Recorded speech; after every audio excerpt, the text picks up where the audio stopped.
Operation Domination is underway. The ultimate game plan to dominate your NFL experience. With your hosts, Dan you gotta be confident about your Achilles when you show up. Yeah, I mean, I got him at Chris Dowhouse, hearing about these are pointless in fantasy in the sense. and Adam LaRue. Don't hope to win. Be great and dominate. Welcome back in Operation Domination. Thanks for tuning in on your favorite podcast app. We're available to you wherever you listen to podcasts. And make sure you check our stuff out on our YouTube channel at FS Advice Net, the Fantasy Sports Advice Network. Check them out. Check out the app.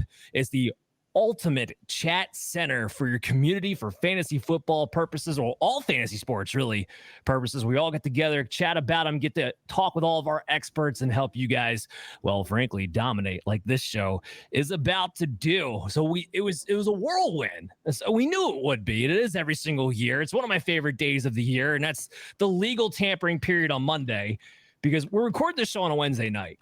And I know technically free agency started at 4 p.m. Eastern today, but we already know where the big guys are going. So it's like it really started on Monday, essentially. Sometimes some last second changes can get thrown in there. We know this, but for the most part, guys say where they're going to go and are locked in at that initial standpoint.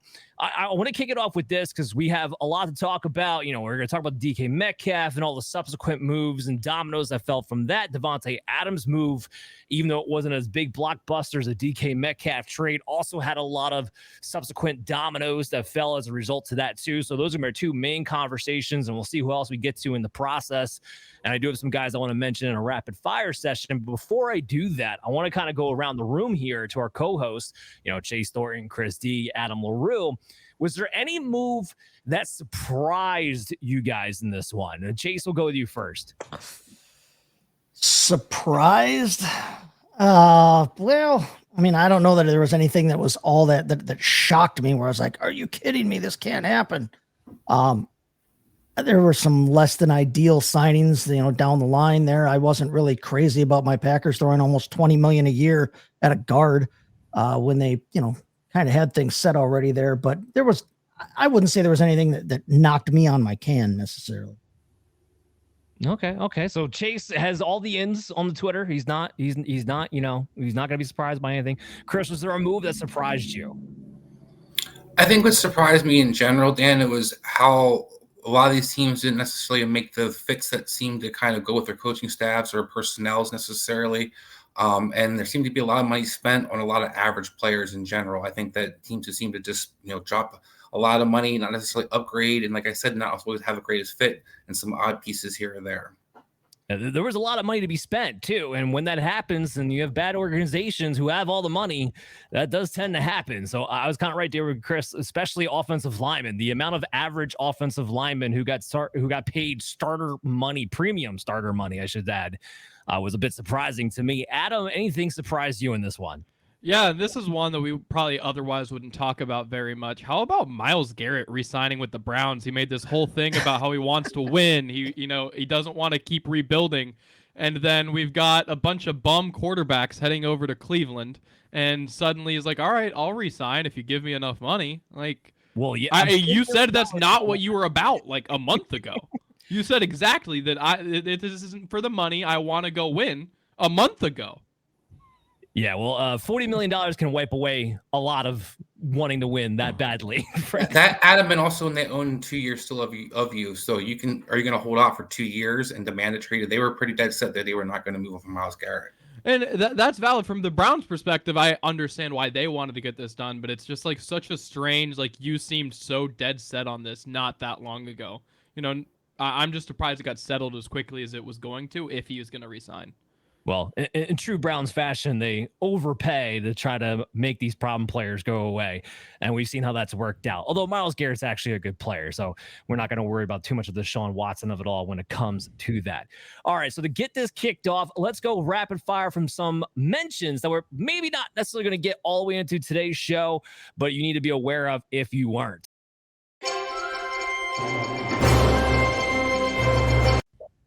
And I'm going to need a little background music here if I can get it going to kind of get in the mood of this.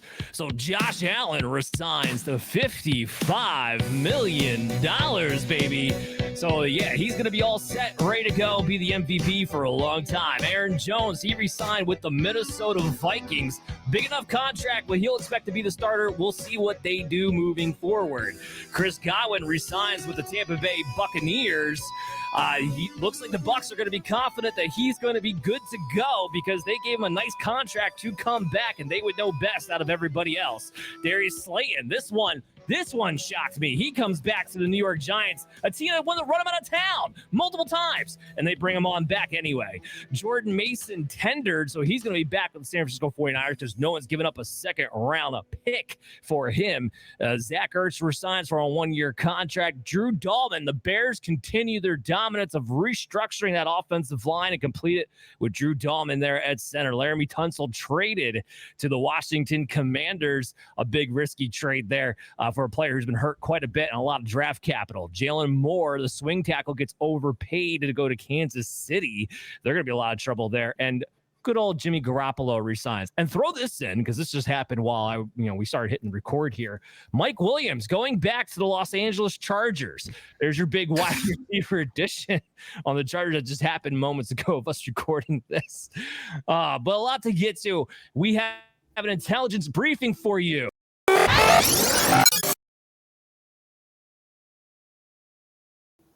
All right, so it's time to get access to all the goodies. And the first up that we have to talk about is, well, it's DK Metcalf, right? That was the big trade over the weekend, and there's a lot of dominoes that kind of fell as a result to DK Metcalf being traded to the Steelers and then signing a 5-year, $130 million deal. On top of it, the Steelers was for a second-round pick, a 6th-round pick, and a 7th-round swap. So, Chris, I'm going to go to you first, man. DK Metcalf on the Steelers. Big fans have been. Does he get any boost in potential from this move or no? I don't see the boost in the potential. I think this is kind of sad for me, where we've all been kind of tantalized by DK Metcalf and the talent he brings to the table. And if they would just kind of exploit him more than, use him more than just 2 or 3 routes, well, he's going to an offense that we know, Arthur Smith refuses to utilize whoever talented player he has on this team offensively. Number 2, we have no idea what's going to happen to the quarterback position, who's going to throw the ball to DK Metcalf.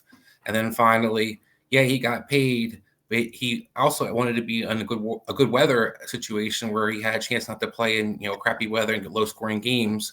Well, that didn't happen either. So you put all those things together. I get DK wanted to get paid. I understand the money. Pittsburgh seemed to want to be making a move. I just sad for DK, and I think this means George Pickens moving on sooner than later. You think this season, just to piggyback off of that real quick, or you think it's next year? I think they'll see if they can shop around to get something from him possibly this offseason. If they get anything that they like, they might pull the trigger, maybe even try to move up to get that quarterback I'm talking about. But if not, then I think they'll wait to the offseason and tag him. And I misspoke. I'm sorry. It's 5-year, $150 million, $33 million average. I said $130 million earlier, so I'll correct myself. I said close to 35. Yep, he almost got there for a player who's been good but not really great. So it's a little surprising. But the Steelers seem that desperate to bring in a wideout. A little confusing to me. Chase, I want to get to you because the Arthur Smith of it all, and it's your favorite coach. It's all of our favorite coaches, but yours in particular. His fit with this team, with this scheme, what does it present to you? I mean, in terms of the fit, he should be the number 1 target, I would think. I like him better than George Pickens as a player. I do. But in terms of, for fantasy and that, and am I excited about it? I mean, we're talking about going from a team that was had the 7th most pass attempts in the league to a team that was 29th in pass attempts last season. We still don't know who's going to throw on the ball. I'd like the fit a lot better if I knew who the hell was supposed to be throwing on the ball next year, whether it's Rodgers or whoever else it's going to be. We saw all year that they needed more than just the one receiver. They had Pickens when he was healthy. They had that one receiver. They needed somebody across from him. Well, now they've definitely got somebody across from him, but now in my opinion, Pickens is the guy across from the guy. I think Metcalf fits well here, but I'm still not thrilled about the whole idea. It's the Arthur Smith of the whole thing. We don't know that he's going to be able to, support a true number one type wide receiver in this offense. This was a really underwhelming move for me in terms of my fantasy. Chase, real quick to your point, I was going to say, looking around him, you saw a lot of other guys that weren't featured in the offense last year. I think that's kind of what I'm looking at. Pickens was pissy for most of the year last year because he wasn't getting the ball no matter who the quarterback was. I mean, we had that one game where he basically quit on the sideline because he didn't get targets he wanted in the first half. So DK, I just don't see, like, as you pointed out, I just don't see how he's going to be a true receiver one in this offense. Yeah, I mean, you're talking about a team that Pickens had 103 targets. As granted, I said the health, he only played 14 games, but he only had 103 targets. That's not fantasy, gold by any stretch of the imagination. But you look at the rest of their receiver core. Calvin Austin had 58 targets. Van Jefferson had 40 targets. Mike Williams, who's gone again, like we said, is 34. I don't see where either one of these two guys, even if they bring in a Rodgers, I don't see where either one of these dudes is able to truly return a whole heck of a lot in fantasy value. I'm probably out on both of them. I'll end up with some best ball shares like you always do because you have to diversify. But in terms of, my home leagues and redraft and what I'm aiming for, I won't be targeting either one of these guys. Yeah. Jay, just to kind of back a little bit off of that, where DK Metcalf, his target share has been high earlier in his career, right? Yeah. 2021, 2022, he had 26-27% of the target share. Last couple of years, though, he's been more like 23-24% on a pass-heavy offense using a lot of three receiver sets. The only way he fits the Steelers is because he only runs three routes, and Arthur Smith only has three route concepts in his passing scheme anyway. So, this is not a good situation. Before we get all off into, DK Metcalf and possible redraft, I do want to hit up Adam here a little bit, because when you're looking at this from a fantasy standpoint, Metcalf has been a dynasty standpoint, excuse me, Metcalf has been a hot button issue even before we thought he was going to be getting moved on from Seattle. Now that it's happened and he's there for the long term, how do you view this? I know we don't know the quarterback situation right now. Regardless of what it winds up being, it's probably going to be temporary. So how do you view this? Is Arthur Smith temporary enough where he has some downturn value? Or are you trying to get out of DK Metcalf altogether? He's not someone that I'm necessarily going to panic off of. Look, I think when we're talking long-term, when there's just so many unknowns, that I'm just going to focus on the variable that I know. And the variable that I know is that DK Metcalf is a very talented player. So, look, dynasty-wise, like, you might take some lumps in the early goings here, but I think over the life of the contract, you're going to get the value that you expect out of DK Metcalf. Again, I think just based on what you know right this moment, you bet on the value of the player in the long run. Oh, Adam, does it change any, though? Because I think that's the big thing for me is we've been disappointed in DK Metcalf. We've been waiting for that kind of boom, that receiver one. People have been holding on for that tantalizing opportunity. And we know that maybe JSN could have been a receiver one moving forward. And we'll talk about that a little bit. But I have questions about, what does it do dynasty-wise to a DK Metcalf? Is he one of those alpha receivers, or is he just, another guy? And this is George Pickens is really talented as well. Yeah, I don't think George Pickens. I think if anything, this gives them the leverage to be able to move on from George Pickens, like you've all kind of mentioned. But I mean, DK Metcalf, largely in dynasty circles over the last year or two, has been treated in that second or third tier of wide receivers. It's not like this is Drake London or Garrett Wilson. He's a guy whose dynasty value has largely been in line with guys like your T. Higgins, your Devonta Smiths, guys like that. And amongst those guys, I think over the long haul, you can still make an argument for DK Metcalf. Absolutely. Jordan Addison is in that same tier. DJ Moore is in that same tier. Problem with that is those guys have all been number twos on their team. He was supposed to be the number one on his own NFL team, and he's only been a number two for the most part. He's only been a number two fantasy wise for what we talk about. Yeah, I think that's the same for a lot of those guys as well. I mean, I don't know. I think again with DK Metcalf, you see the talent. Not that you don't with those guys as well. But with him, you almost take the unknown, whereas a lot of those guys, you know that their quarterback isn't that great, and you know that they're stuck with those quarterbacks for a while. I mean, unknown also means it could be good. It very well, probably more likely than not, is bad, but unknown is better than guaranteed bad. Just so we're super clear. Dan, real quick to you, is it more Pittsburgh? Could it be more Pittsburgh and Arthur Smith if they were to bring in Aaron Rodgers to have two receivers who do nothing but run bombs, the quarterback who can't throw them down the field? Turn around and hand it off to Warren. Well, look, and I know Aaron Rodgers is officially signed, and I do want to say that it would blow my mind if he didn't sign with the Steelers. If your options are the Giants and the Steelers, I don't know how that's a conversation there for Rodgers. So I just want to point that out there. So I am expecting this to kind of be Aaron Rodgers. And to kind of your guys' point, just reflecting real quick before I answer Chris's question. Yes, he's been a wide receiver 2-tier player, but because everybody get caught up in the big, the muscle, the fast, the good, you're expecting this guy to pop at any given moment. Well, he hasn't been a top 10 wide receiver since 2020. Other than that, he's been primarily between wide receiver 13, 21, tier 2, getting that kind of a target share too. He's never really, other than I think the 21 and 22 season where he was 26 to 27%, he's never got more than 23, 24%, which is more wide receiver 2-tier numbers. And his production has been reflection of that. And then last season was his worst year when he's wide receiver 32. What was supposed to be a more pass-happy offense, or at least a better conceptualized offense, because he finally got rid of Shane Waldron. Now they wound up firing Ryan Grubb, so maybe there's some issues there behind the scenes. But it's just a guy who's consistently underperformed. Now you bring in the conversation about Aaron Rodgers, and look, Rodgers did with Devontae Adams when he got traded there. Devontae Adams, believe it or not, per game basis was a top 10 wide receiver for the Jets when he got traded in. So does Rodgers have the ability to carry on a number one wide receiver? Yes, he does. Does he have a better deep ball when protected at this point in his career compared to Russell Wilson? I also believe he does. So the big play opportunities will be there. But to me, nobody is going to overcome Arthur Smith. And to be real clear here about something else, the Steelers, let's say they're bringing Rodgers. They're either going to look like geniuses or this thing is going to just implode in on itself, because I don't see how the personalities of Aaron Rodgers and Arthur Smith mix. You have two strong personalities.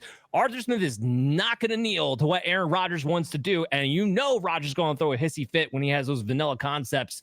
Now they do both think they're more smarter than everybody else in the room, though. They think they're geniuses. But that's a problem if you stick them both in the same room, though. And yeah, you're talking Rodgers going from a team where he basically, they brought in his dude and he got to call all the shots he wanted to, and a team that was 5th in pass attempts in New York last season to a team, like I said before, 29th in pass attempts, FAS, forget Arthur Smith. The only two things these guys have in common is that they're going to run slow-paced offenses. They both average between 59 and 62 plays a game, which ranks in the bottom third every year when it comes to plays run per game basis. So we're going to see a slow-paced offense, and then it's going to be a matter of, well, which one wins the battle? Is it going to be Aaron Rodgers on wanting to throw the ball more, or is it Arthur Smith sticking to his guns of being primarily run first? Because that's the difference, Chris. So kind of circle back again. Aaron Rodgers, yes, he can give you that wide receiver 1 performance, I think, still. But when you factor in Arthur Smith, who has, I'm looking at my notes now, A.J. Brown was the last time he had a wide receiver 1. That was mostly due to the fact he had 11 touchdowns that year. He only had 1,075 yards. It wasn't like a ton of yardage. He had 11 touchdowns. Outside of A.J. Brown in 2020, he hasn't had a fantasy wide receiver finish better than wide receiver 42 on a points per game basis. Look, not since then. I 100% agree. We saw Drake London and definitely the cause and effect in that situation, Arthur Smith and what he does receivers. I'm saying, Dan, more so Aaron Rodgers, you could point at the numbers. Look at the passing numbers down the field. He was not pushing the ball down the field at all last year. Devontae Adams had a hell of a target share, yes, but it was a lot of 3-yard passes, a lot of 4-yard passes. That's why Garrett Wilson was so frustrated, because he was just running, gassers basically out there. So I think that's the difference for, yes, you can kind of feature the, I think you saw with Watson is better comparison with what DK's usage would be. I think for pairing up with Aaron Rodgers, you saw he could feed Watson his rookie year, get him involved in the screen game or down the field and throw it to him in the end zone. But that's what we've kind of seen DK already be, and I think that's what's disappointing. I would have loved to see him in New England. I wouldn't have. Not with Josh McDaniels. You're gonna get the same thing. You're gonna get the same treatment. I never forget Randy Moss. I always have hope. Dude, that was a millennia ago. That's Randy Moss, dude. Yeah, it's gone. It's dead. It's done. Josh McDaniels he is just the past happy version of Arthur Smith. That's what Josh McDaniels is. Like, I don't think that would have been any better, frankly, when it comes down. So the point of this conversation being, at least for me anyway, is that I'm looking at DK Metcalf. You're a wide receiver 3 now. Yes. But I don't think that's where his value is going to be at. And that's why I was asking Adam, like, if you were to trade DK Metcalf away, I mean, what do you think you're even getting for him in Dynasty right now? Well, if you want to get rid of him, now's the time to do it, because he went up with the trade. Everybody's hopped up. He went up from being a wide receiver 3 in Dynasty to a low-end wide receiver 2. Yeah. So if you think he is worse than wide receiver, I think he goes around wide receiver 22 right now. He was at points this offseason as low as wide receiver 30. So if you think there are 22 dynasty receivers better than DK Metcalf, then you should trade him. And if you think there are, less than that, then no. On the flip side, Dan, don't forget how people get enthralled with that talent. Like George Pickens, for example, he had 3-4 touchdowns last year, and people were still waiting for him to explode for like the past 3 years. So I think people will always kind of be intrigued with the idea of DK. So maybe you do kind of wait for the couple of boom games, because there's going to be good games. It's not going to get twisted. The guy's still talented. He's still going to have a game or two where he just has 200 yards and runs around like a crazy person. But that's going to be the problem. Is there's not going to be consistency, which has been a DK's problem throughout. Well, like Adam said, he's big right now. He's in the headlines. Everybody's hopped up, and he actually rose. You want to give it another day or two. If and when Rodgers does sign, it'll jump even again, I think, probably. So, I mean, yeah, if you want to get rid of DK Metcalf in Dynasty, I'm all for it. If you want to get rid of him, it has to be soon. Yeah, it has to be soon. Because he will go back to wide receiver 30 this offseason. I would. If we could get a Rodgers signing tomorrow, and you can swing a trade tomorrow afternoon. This is the fantasy industry, guys. They'll trade Pickens away, and we'll be back talking about DK's receiver 1. Will that change things for him? Oh yeah, he's not getting 154 targets in that offense. Garrett Wilson was wide receiver 11 last year. Garrett Wilson was wide receiver 11 last year with Rodgers as his quarterback. He had 154 targets to get there. There ain't 154 targets for any single receiver in the Pittsburgh offense. I don't know if there's 154 targets total for the wide receivers in that offense, and I'm being a little bit facetious, but not overly. Okay, because just to illustrate, George Pickens had a 26% target share and still is the wide receiver 42 on a points per game basis last season. Yeah. And he's going to run the same routes that DK Metcalf's going to be given. So let's be real clear about that. Now, look, do I think Rodgers is better than Russell Wilson? Again, assuming Rodgers signs. Yes, I do. But this comes back down to Arthur Smith and ultimately offensive philosophy, and ultimately receivers who don't run a lot of patterns and are going to be stricken to one of 3 concepts, essentially. Let's talk a little more about George Pickens, because frankly, my take is in Dynasty right now, at cost, I'd rather take a shot on George Pickens, knowing that whether it's this year or next year, he's on the way out. So his situation at least has a chance to improve. I don't know how much better DK Metcalf's situation is necessarily going to be. So again, at cost. But if Pickens were to move on, let's say next year, I'll go back to Adam again. What kind of value do you think if you're looking to buy him with the idea that he's gone somewhere else next year, what are you looking to give up? For who? For DK? Pickens. For Pickens. I mean, look, I'm not the biggest Pickens believer in the world, and I think we're kind of accelerating on the typical Steelers wide receiver thing we've got going on. They're all going a little bit faster than the last one. AB took into the second contract. Deontay was a little bit quicker, and Pickens is already there pretty much. But all of that aside, he's not someone that at cost I'm really willing to buy. Even thinking that he might move on, because I mean, let's face it, a lot of teams that are out here buying wide receivers, and again, this is an unknown, so I'm not saying you can't go to a bad spot, but a lot of teams that buy wide receivers are trying to help a bad quarterback. Like, that's why you buy a receiver most of the time. He could go somewhere great, and not denying it's a possibility, but that's normally what happens. All right. So, like I said, this is either going to be great or it's going to implode. A lot of high end, high maintenance personalities and too many alphas in the building. It's going to be real interesting for Mike Tomlin. Hey there. I want to thank you for watching Operation Domination today. And if you're enjoying the show, there are some ways you can help support us. You can go to podchaser.com/Operation Domination and leave us a 5-star review. And you can do this on any podcast platform or on our YouTube page when you go to @FF Advice Network. This completely helps out the show be able to grow, and also leave us comments to let us know how we can curtail the show to you, because you are the most important member of the show. So again, go to podchaser.com/Operation Domination to leave a 5-star review and leave a comment wherever you listen or watch the show, and we'll help better serve you.